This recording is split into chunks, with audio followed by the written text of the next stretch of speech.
rev ng sasakyan mo, umaabot na ng 5. Bang! Biglang shift. Okay, good luck sa'yo, di ba? Sir, maraming salamat. Kung umabot ka man sa puntong ito ng video, pinanood mo pala. Ang pangalan ko nga pala is Sander. Wala akong magawa. Kakagising ko lang kanina. Sabi ko mag-content ako tungkol dito. Uy!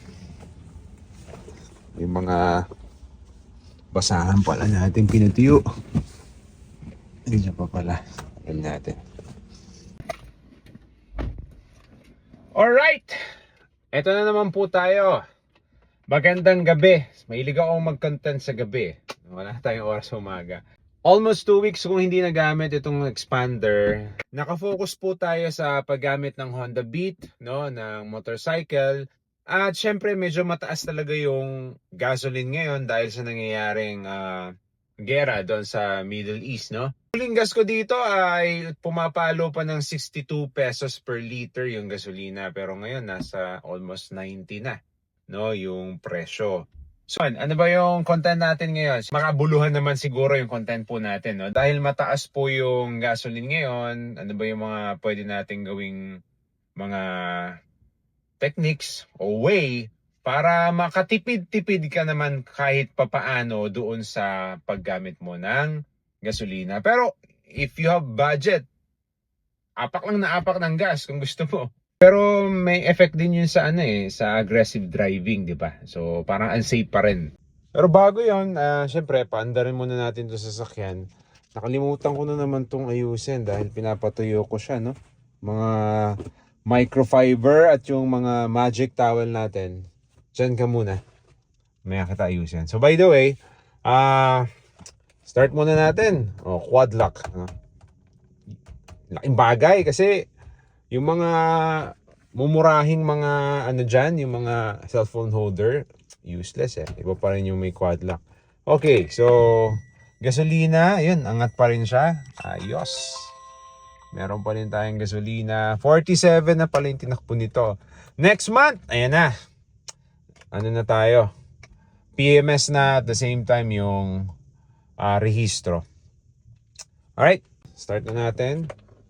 Yan, nag-start naman. Okay. Habang naghihintay tayo ng warm-up at nagpapalamig tayo dito sa loob ng sasakyan, tuloy natin yung kwentuhan natin. Siyempre, di pa naman tayo maandar. Maya na tayo mag-seatbelt.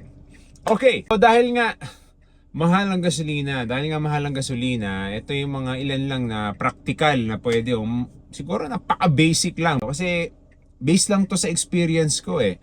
Base lang to sa mga nakikita ko na makakatipid pala siya sa sa konsumo sa gasolina, no? Kung tama yung setting ng aircon mo, no? Siyempre, yung una diyan dapat pag nagse-set ka ng aircon, 'di ba?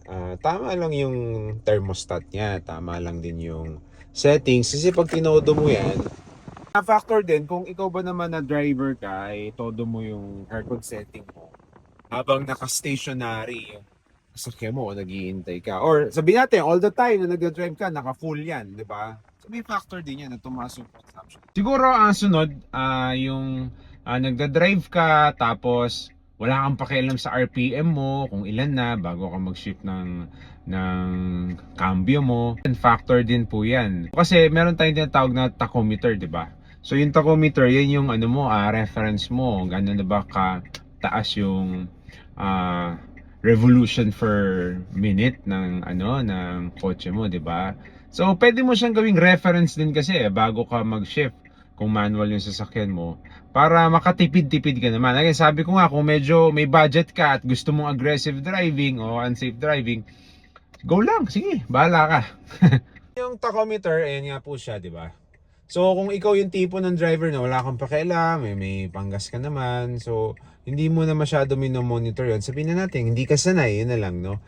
Yun yung yun yung pwedeng mangyari. Pwedeng tumaas nga yung gas consumption mo. Kasi sa manual, ito kasi gamit ko manual, no?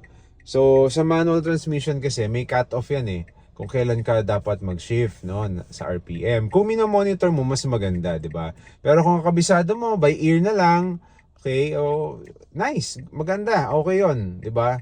Pero again, kung medyo nagtitipid ka ngayon sa gasolina, di ingatan mo na pumalo po siya ng more than 3,000, no? So, kagaya nito, kung ikaw yung tipo ng driver, no, na, ayan, doon ka pala mag-shift, no, 5,000 RPM, medyo mataas yung gas consumption mo doon, honestly, no? Hindi ko naman sinasabi na sobra-sobra sa taas, no? So, ayan, meron tayo kasi nga tinatawag na recommended lang na RPM. So, yung pangatlo siguro, hindi naman ako eksperto eh. So, ito lang, based lang sa experience ko. Siguro, yung last siguro yung load, no, ng sasakyan mo. Kasi kung ikaw ay puno, 1.5 liters yung sasakyan mo, punong-puno ka. Aba, syempre, ang lakas sa gas consumption nun. Tapos yung pagmamaneho mo pa, puro high revolution, di ba? So, good luck sa'yo. Malakas talaga sa gas consumption yun, no? Sabi ko nga nung una pa lang, kung wala kang pakialam dun sa gas consumption mo, go lang, tuloy mo lang. Pero kung ngayon na tumataas talaga na almost 100 pesos per liter, yung gasolina, aba parang teka, that's the time na siguro para baguhin yung habit ko sa pagmamaneho, di ba? Pero safe pa rin, magandang practice po yun. Magandang gabi po sa inyong lahat. Ingat tayo.